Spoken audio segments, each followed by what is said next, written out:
revisão, né? Sim. Muito bem, então hoje a aula é a revisão, essa aula é a 22, a gente encerra hoje, né? Todas as matérias novas, e aí então segunda-feira a gente tem essa provinha, e vai dar tudo certo, eu tenho certeza. Vai dar tudo certo. Vou fazer aqui algumas anotações. Sim, fica à vontade.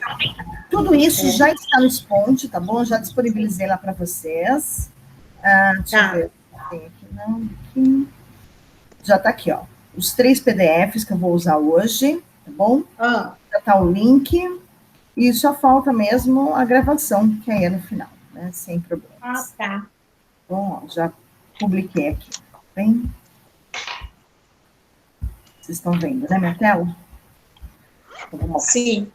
Bora lá, a gente começa, na verdade, falando sobre elementos da narrativa, mas a gente começa a partir do narrador. A gente viu um montão de coisa antes, né? A gente viu personagem, a gente viu enredo, os elementos do enredo. Isso eu não vou cobrar, tá bom? Eu vou cobrar elementos da narrativa a partir do narrador. Então, é a partir da aula 14, tá? Caso vocês anotam, não sei como vocês fazem a anotação de vocês.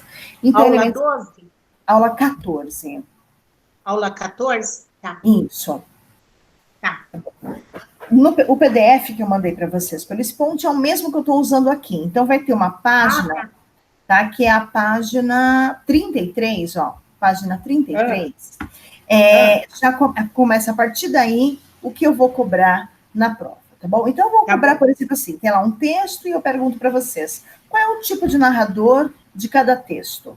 E aí, então, vocês vão colocar, tá bom? É mais ou menos isso a prova sobre narrador, tá? Não vou pedir para vocês narrarem nada, não. Se preocupe. Bom, então, vamos seguir. Então, o narrador é aquele que conta a história a partir do ponto de vista, né, dele, certo? Então, existem 3 pontos de vista aí, né, do foco narrativo. Então, vamos ver quais são. Existe o narrador em terceira pessoa, que ele pode ser onisciente ou onipresente, tá? O terceira pessoa é narrado assim, porque ele fez, ele estava, ele. Não é quem está narrando que participa da ação. Ele está contando a história de alguém, certo? O onisciente, gente, é aquele que fala sobre a emoção do personagem. Então, ele consegue saber o que o narrador está, o que o personagem está sentindo. A diferença é essa, tá bom? Então, existe o narrador em terceira pessoa, onisciente, que é aquele que está sabendo o personagem com fome. Nossa, ele sabe que ela está com fome pela cara dela? Ele é onisciente, então ele consegue saber o que ela está sentindo, né? A gente não fica com cara de fome, né? A gente fica com cara de sono, né? Alguma coisa assim. Mas cara de fome a gente não tem, né? Então, o onisciente consegue identificar. O onipresente, vamos pensar em Deus? Deus é onipresente, não é isso? Está em todos os lugares ao mesmo tempo. Então, existe o narrador onipresente, que é aquele que está presente em todos os lugares da história ao mesmo tempo. Tá bom? O onipresente, ele também pode ser onisciente, tá? O onipresente, ele é menos usado, tá bom? Mas ele existe, tá? É bom sempre saber sobre ele. Vamos lá. Aqui tem um exemplo do narrador observador, né? E quando a gente fala de narrador observador, ele pode ser também aquele que apenas apresenta objetivamente, né, a história, sem colocar aí a emoção, sem dizer que a Rose entrou na sala de aula com fome. A Rose apenas entrou na sala de aula. E isso é um narrador em terceira pessoa, objetivo, que ele, na verdade, não falou da emoção dela, do sentimento dela, da fome dela, tá bom? Isso é um narrador também em terceira pessoa, mas aí ele não é onisciente, tá? Ele é apenas em terceira pessoa. O narrador intruso é aquele que a gente vai encontrar lá no Machado de Assis também, tá?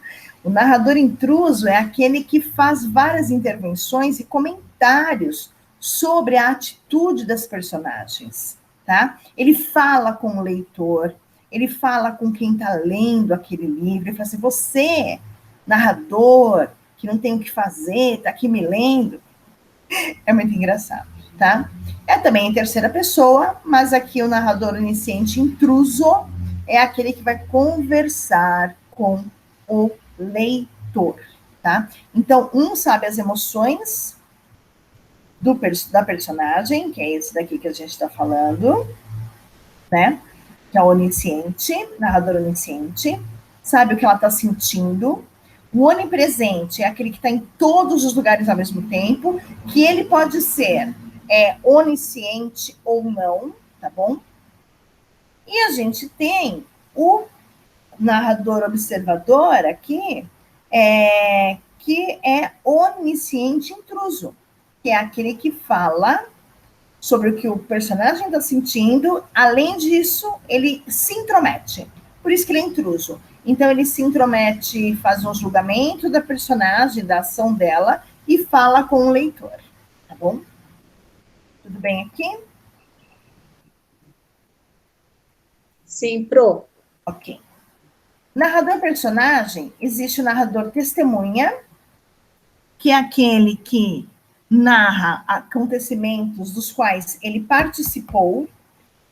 Não tem muito destaque, mas é aquele que participou dos grandes acontecimentos, e não necessariamente dos outros acontecimentos, tá? Esse daqui a gente vai encontrar muito em livros que, na verdade, eles eram novelas e depois foram transformados em livros, tá?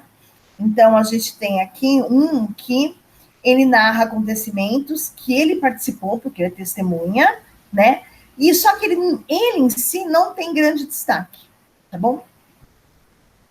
E o narrador protagonista. O narrador protagonista é aquele principal, né? E o narrador protagonista é aquele que participa e ele também participa da ação e ele que narra, certo? Então, é um personagem central, né? E a gente pode citar aqui vários números que existem, de novela a romance, muitos, né? Então, a gente tem o Bentinho, a gente tem a Capitu, né? Que a gente já falou. E o narrador personagem, que é aquele que conta a história da qual ele participa. Ele é o narrador personagem ao mesmo tempo e conta a história em primeira pessoa. Esse daqui, gente, que é o narrador protagonista, ele só vai narrar o que, na verdade, aconteceu com ele porque ele é personagem principal. Tá bom? Então, ele é personagem principal. Então, ele vai contar o que aconteceu com ele, como personagem principal.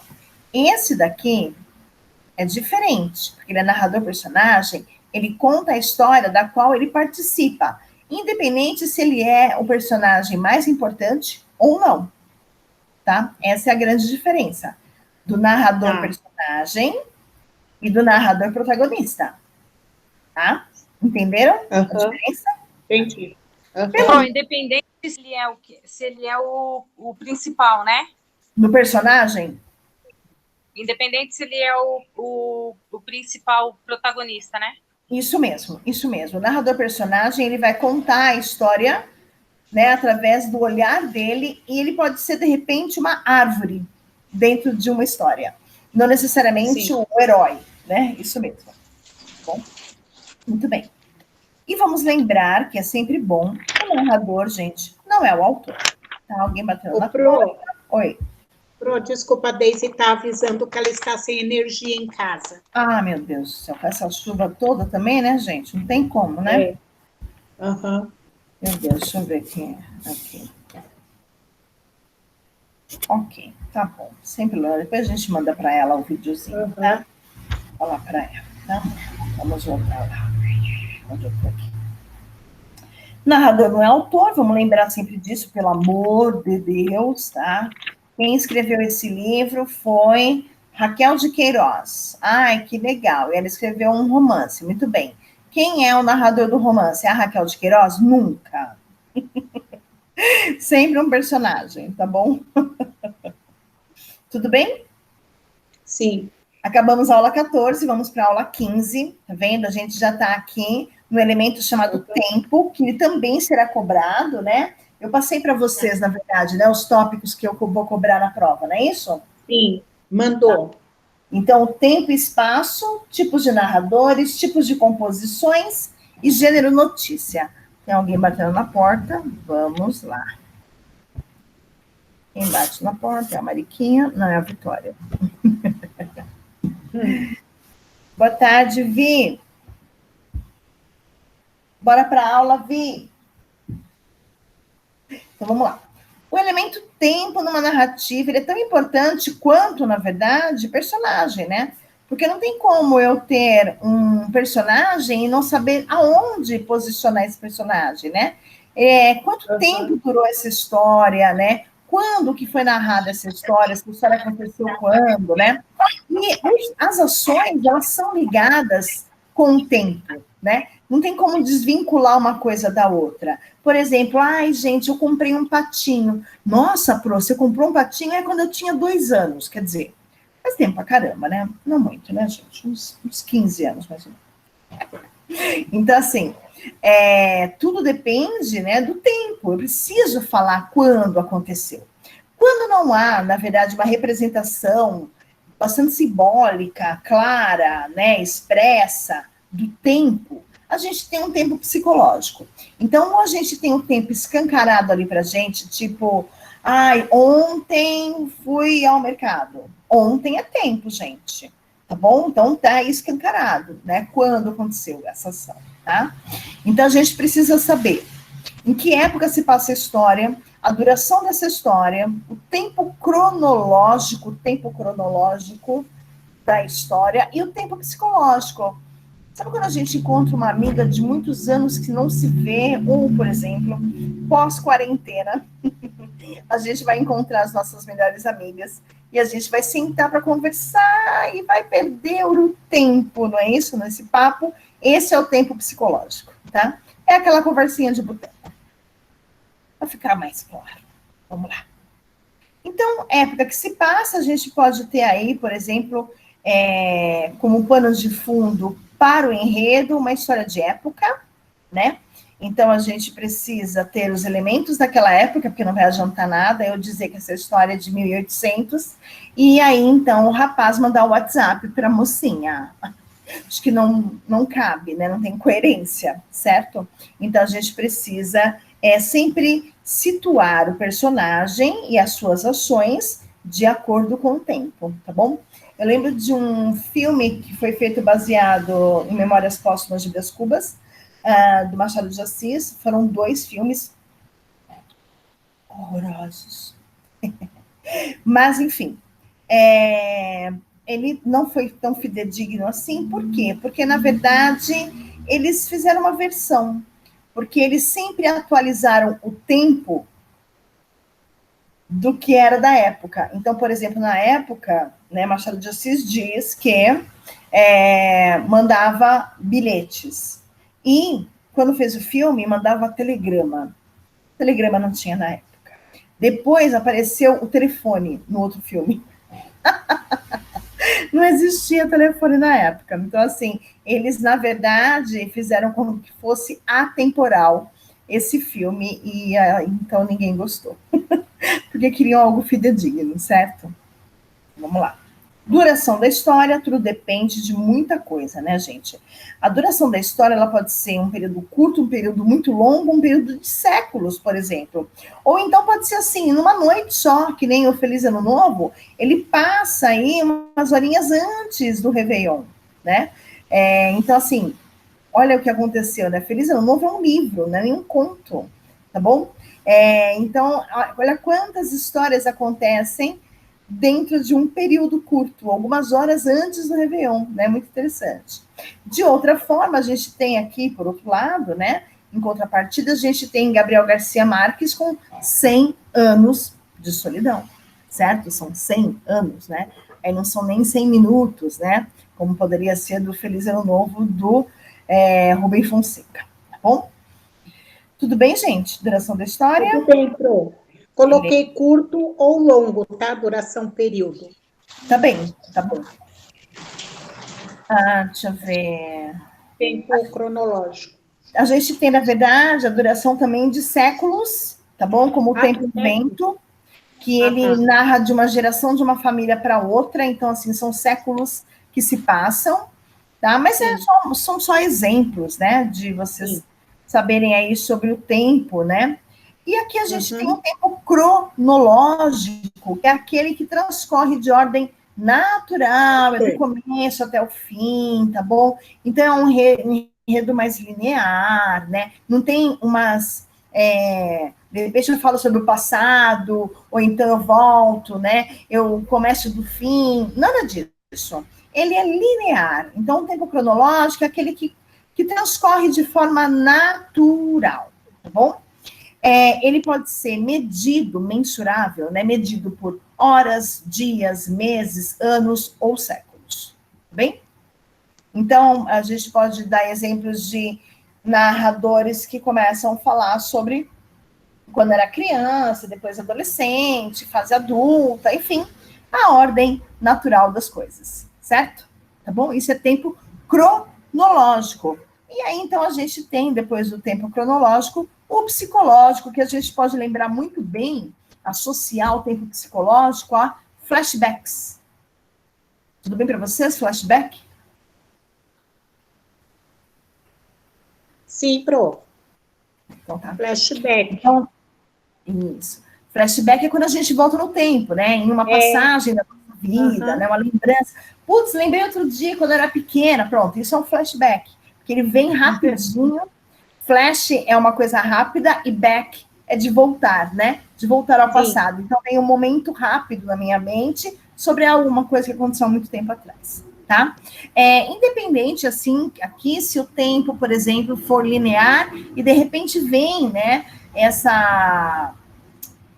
esse flashback. Quando vem esse flashback, na verdade, a gente está indo linear e tem o flashback. Então, ele acaba não sendo linear essa contação dessa história, ou esse conto, enfim, tá bom? Então, a gente tem o tempo linear e o tempo não linear. O tempo linear está relacionado ao tempo cronológico e o tempo não linear está relacionado ao tempo psicológico.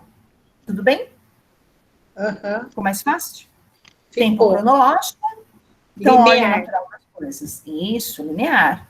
E o tempo psicológico, não necessariamente, né? É o não linear. Isso mesmo, os flashbacks. Fácil, certo? Vamos para o espaço, que é mais um ponto aí que a gente precisa estudar para essa prova, que tá fácil lá. Juro para vocês. Prometo. Na verdade, graças a Deus. Porque também não é difícil, né? Essa parte que a gente está vendo agora, né? Vocês já sabem, já conhecem, tempo, espaço, a coisa meio é óbvia. Assim, sim, isso aqui está sendo um flashback, né, Pro? A gente está aqui, ó, no não linear, né? Isso aí, Rosa, vamos lá. O espaço é onde se passa a ação ou as ações, tá bom? Na narrativa. Gente, tudo vai depender do tipo de história, de narração que você está lendo, que você está escrevendo, né? Existem narrações que têm vários espaços, né?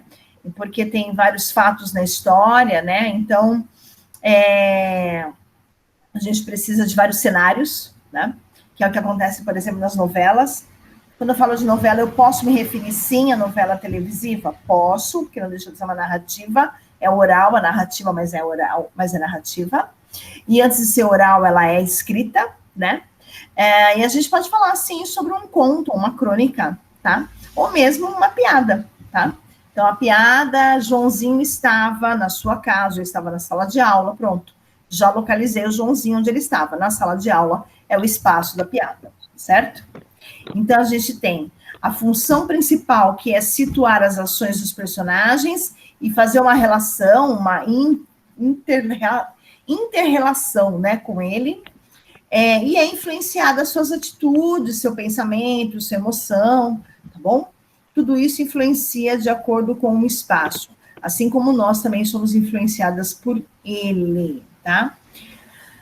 A gente tem o espaço, né, e a gente tem o tal do ambiente. Qual é a diferença, né, do tempo e espaço, do termo espaço e do termo ambiente, tá bom? Quando a gente fala de espaço, a gente está falando de um modo geral, tá bom?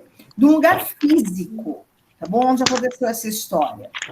Quando a gente fala de um lugar psicológico, tá?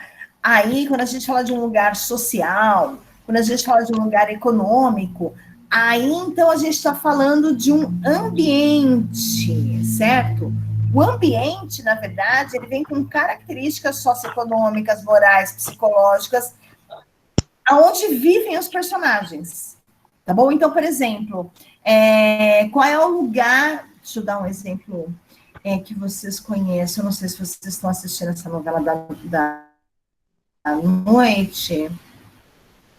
Eu vi, por exemplo, de que aquela que fazia bolo numa outra novela, que eu não sei o nome de ninguém, eu sou péssima. Aquela que fazia bolo numa outra novela, Maria do Bolo, Maria sei lá o quê? Como que é o nome dela? Aquela bonitona? Maria do Grande. Peraí. Tá nessa novela à noite? À noite? Qual a novela? Péssima. Qual, pronto? Eu não lembro. Congelou. Ixi, caiu a internet dela.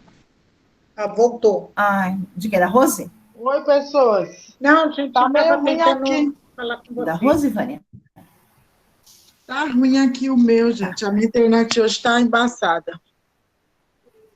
Ah, é a chuva, amor. Deve ser mesmo, viu? Porque eu não tenho problema de internet. Deve ser a chuva. Não, né? Que bom. Que eu troquei tudo aqui semana passada, porque para mim já tinha dado. Aqui a minha é boa, porque o meu marido trabalha em casa, aí tem que ter uma internet boa. Mas hoje está embaçado. Tá chovendo bastante, né? Há bastante tempo também, né? Tá chovendo o dia inteiro, a noite inteira, enfim, pode ser isso. Bom, e aí, então, como é o nome dela, gente? Maria do Carmo, ela na outra novela. Juliana Paz. A Juliana Paz, ela tá numa casa. A casa é física, então o espaço é a casa dela, certo? Mas o ambiente ali, ele tá carregado de outras coisas, de outras emoções. Então, a gente fala que o ambiente ali é mais próximo do tempo e do espaço, né?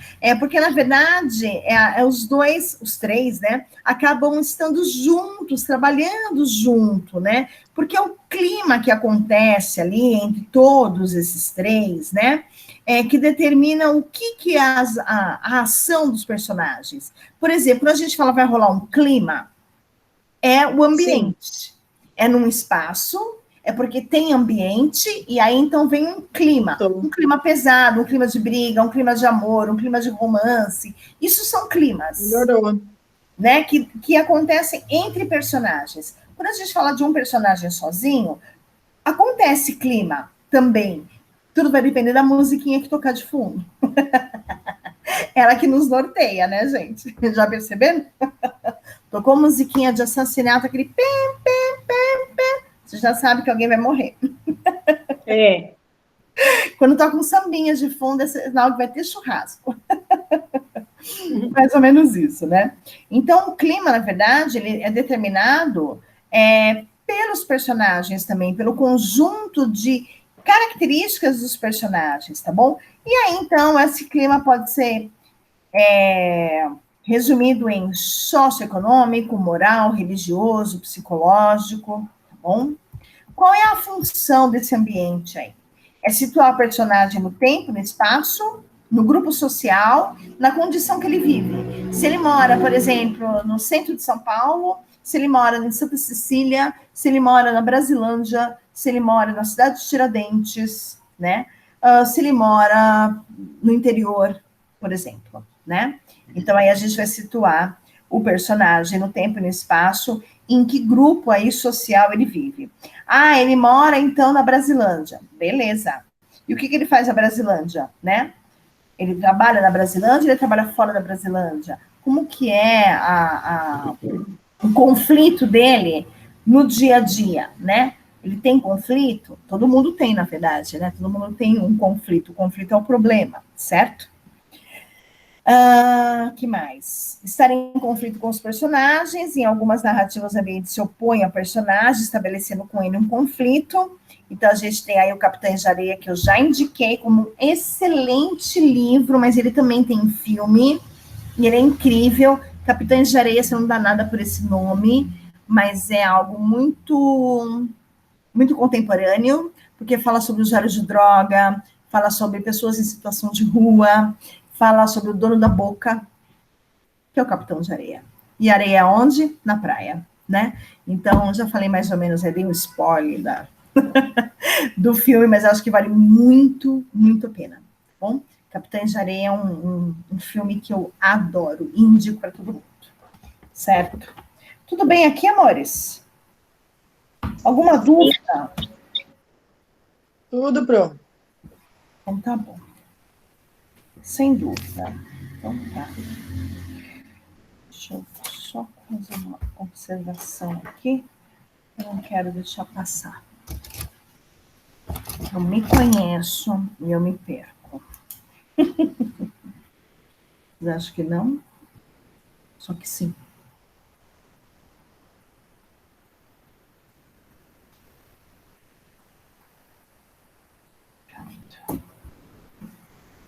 Ótimo. Para que mais serve o ambiente, né? Por que mais a gente precisa, né, saber? Porque, na verdade, o ambiente é o que vai dar índice para o andamento do enredo, né? Não é só o conflito, né? Não é só a resolução do conflito que vai dar início, andamento para essa história, tá bom? Por exemplo, quando a gente pensa em histórias policiais, ou suspense, ou terror, né? A gente sempre tem aí uma pista para o desfecho dessa narrativa, né? Para quem gosta daqueles programas como Sensire, por exemplo, né? Acaba encontrando isso. Aí eu dei o exemplo da querida Lígia Fagundes Telles, né? Para vocês lerem o conto Venha Ver o Pôr do Sol, que é maravilhoso, né? E aí, então, você acha que é algo assim de amor, de contemplar a natureza, né? Só que não, né, gente? Certo? Venha Ver o Pôr do Sol, na verdade... deixa eu ver outra coisa.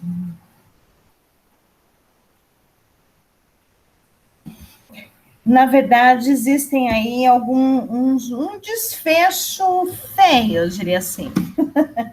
Um desfecho que a gente não esperava no Venha Ver o Pôr do Sol, com esse nome tão bonito de um conto, né? Então, tem aí o jogo entre a vida e a morte, que eu não vou dar spoiler nenhum, tá bom? Característica do ambiente. Então, a gente precisa caracterizar o ambiente. Da mesma forma que a casa de vocês é caracterizada, a minha também, todo o ambiente é caracterizado, né? Quando a gente fala de uma história.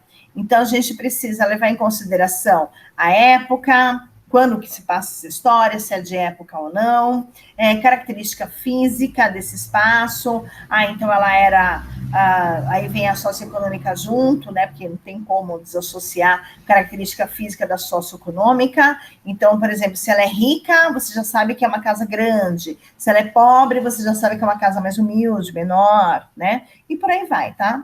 Aspecto psicológico, então, como ele é, como ele se porta, como ele fala, e os morais e religiosos. Tudo bem aqui, amores?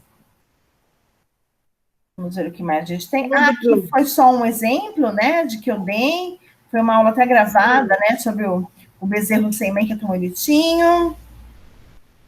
E aí, então, como a gente encontra o pente, que são os elementos da narrativa, e aqui é como a gente encontra os elementos do enredo, tá bom? Elementos do enredo, elementos da narrativa, que é a diferença. E aqui é a mesma coisa com o corvo e o jarro, muito interessante essa fábula, né? E aqui a gente acaba com esse querido vídeo aqui da Capitu do Bentinho, que eu acho o máximo. A gente não vai ver hoje, certo? Adoro. Eu também. Vamos lá. Os tipos de composições que a gente tem, uma delas é narrativa, que a gente acabou de ver. Então, a narração é a contação de uma história, com todos aqueles elementos que a gente já viu, certo? Aí, então, a gente se depara com outros tipos de narrativa, de texto, né, de composição textual, que é a descrição e a dissertação, tá?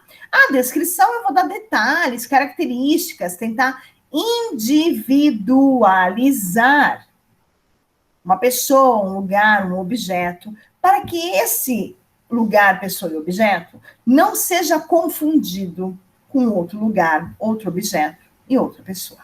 Tá bom? Quanto mais características e detalhes nós damos, menos confusão a gente faz com outra pessoa. Tá? A gente não vai se enganar. Tá bom? A gente vai conseguir identificar e até imaginar esse lugar, pessoa e objeto. Tá? Isso é a descrição, né? Existe a descrição objetiva e a descrição subjetiva, certo? A descrição objetiva é aquela que eu não tenho um envolvimento sentimental e emocional. É aquela que eu descrevo e eu não tenho como duvidar da descrição, tá bom? Por exemplo, minha blusa é pink. Ok?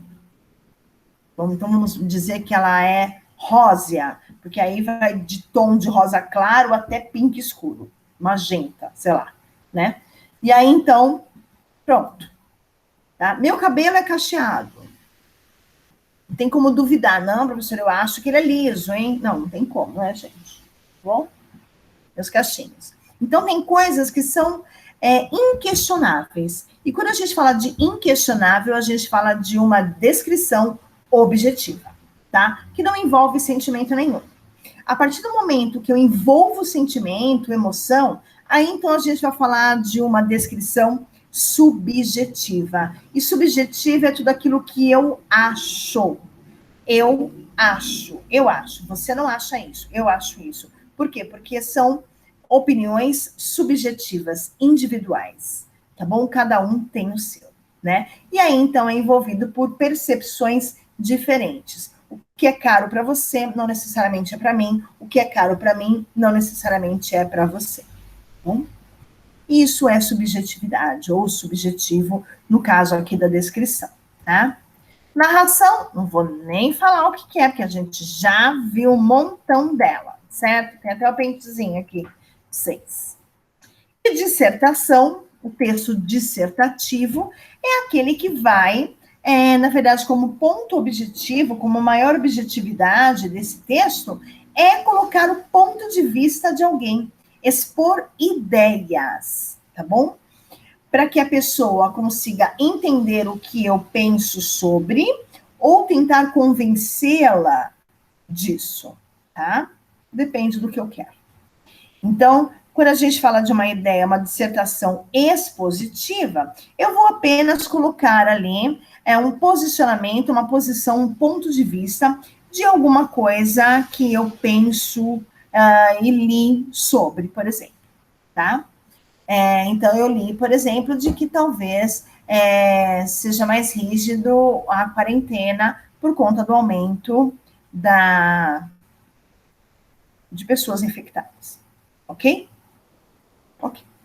A argumentativa é quando eu explico, na verdade, trago aqui a ideia pela qual eu defendo esse ponto de vista, tá bom?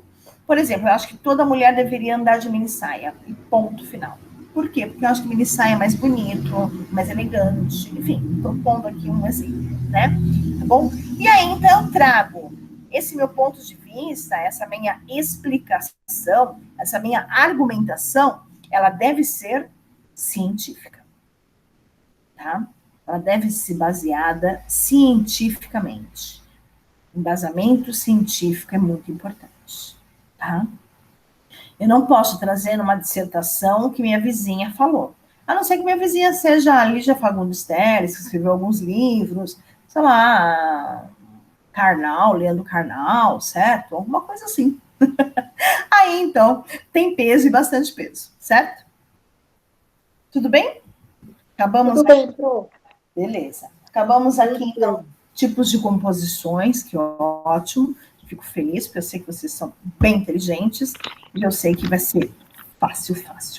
Bora lá, então, para a nossa aula sobre gênero notícia, que foi uma das últimas que a gente viu aí, né? Gênero propaganda, eu não vou pedir, tá bom? Gênero notícia, que eu vou cobrar aí na prova, tá? Propaganda, não, tá? Gênero notícia, então, sim, um texto jornalístico, tá bom? Porque já que eu vou dar uma notícia, e ele apenas me diz o quê? O que é uma notícia? É uma informação, tá? Relata fatos de modo exato e imparcial. Imparcial é sinal de que eu tenho uma descrição objetiva, tá bom? Eu não tenho uma descrição subjetiva, porque aí seria parcial e não imparcial. Assim como os textos jornalísticos, grande parte dele, tirando os artigos críticos, as resenhas críticas que existem dentro dos jornais, ou às vezes até uma crônica, de alguma forma, tem um ponto subjetivo, eles normalmente são imparciais, tá bom? Bom, para ser uma notícia, eu preciso que tenha algumas características. Quais são esses elementos da notícia, né? Como que eu consigo olhar para um texto e falar assim, cara, isso é uma notícia, né? Então, vamos lá. Primeira coisa, relata fatos recentes, tá? Porque se eu pego uma notícia antiga, ela nem vai ter coerência com a atualidade. Eu tenho como objeto informar com exatidão esse fato recente que aconteceu, tá? Procura ser neutra e confiável. Inicia uma manchete bem objetiva e bem chamativa. O verbo está no presente. Então, acontece em todas as capitais a eleição para segundo turno. Acontece, está no presente. Não é aconteceu, vai acontecer, tá? Seguido de lead, esse lead, na verdade, é aquela linha menorzinha que tem embaixo da notícia. Então, a gente tem a chamada, né, a manchete ali bem grande, já que é manchete para chamar a atenção, né? Manchete, e embaixo a gente tem o lead, que é uma partezinha bem curtinha, que é quase um resumo da notícia, tá bom? Ela pode ser anônima e também neutra. Pode ser não, ela é anônima e neutra. Não é uma pessoa que escreveu, foi o jornal que escreveu. O jornal Folha de São Paulo, o Jornal Nacional que vai dar essa notícia, não foi o William Bonner que deu a notícia, tá bom? Ele apenas apresentou a notícia, narrou a notícia, tá? Mas quem deu a notícia foi o Jornal Nacional, tá? Que a gente tem que fazer essa divisão, essa separação entre quem está narrando a notícia dentro do jornal televisivo e em que jornal que ele faz parte. Por exemplo, o jornal da Band, né? Não são os jornalistas que estão ali, e sim o jornal da Band, tá? Bem, que mais? Não é função da notícia, não é, nunca foi e espero que nunca seja. Aprofundar os fatos, tá? Fazer investigações. Existem outros tipos de textos jornalísticos que fazem tudo isso, tá? Fazer comentários, também não. Levantar algumas questões, também não. Discutir o assunto, também não. Argumentar, também não. O texto jornalístico, notícia, ele apenas vai informar o que está acontecendo. Qualquer jornal que você ligar agora, ele está dando notícias. Tá bom? Agora, se você quer aprofundar dos fatos, aí já não é notícia, aí é reportagem. Aí, se você quer fazer uma investigação, é uma reportagem investigativa, tá bom? Se você quer fazer um comentário, aí então é um artigo, como que é? Caramba! Uma resenha crítica, desculpa, esqueci o nome. Uma resenha crítica. Se você quer levantar questões, você pode fazer, por exemplo, uma entrevista, tá bom? Então, existem outros tipos de textos jornalísticos que têm essa função, não a notícia. Vamos lá. Qual é o roteiro da notícia? Tem algumas informações muito importantes da notícia que nos faz acreditar nelas, mesmo que sejam fake news. Tá bom? Então, por exemplo, quando eu trago o que aconteceu, que é a ação, quem participou dessa ação, os personagens, os nomes dele, como aconteceram, como que desenrolou essa situação, essa ação, quando que aconteceu isso, onde ocorreu isso, por quê, qual é a causa, né? Qual foi o motivo disso acontecer e por quê. E por isso que aí então é o resultado, a consequência de toda ação. Porque toda ação tem uma consequência, certo? É a causa e consequência. Ou o resultado da ação, certo? Então, esse é o roteiro da notícia, tá? Identificação desses elementos. Então, por exemplo, eu vou ter lá uma notícia, tá? Posso colocar lá na prova uma notícia. Identifique o roteiro da notícia. Então, identifique quem participou da notícia. Então, eu tenho aqui, por exemplo, algumas informações, tá bom? Deixa eu ver só um instantinho.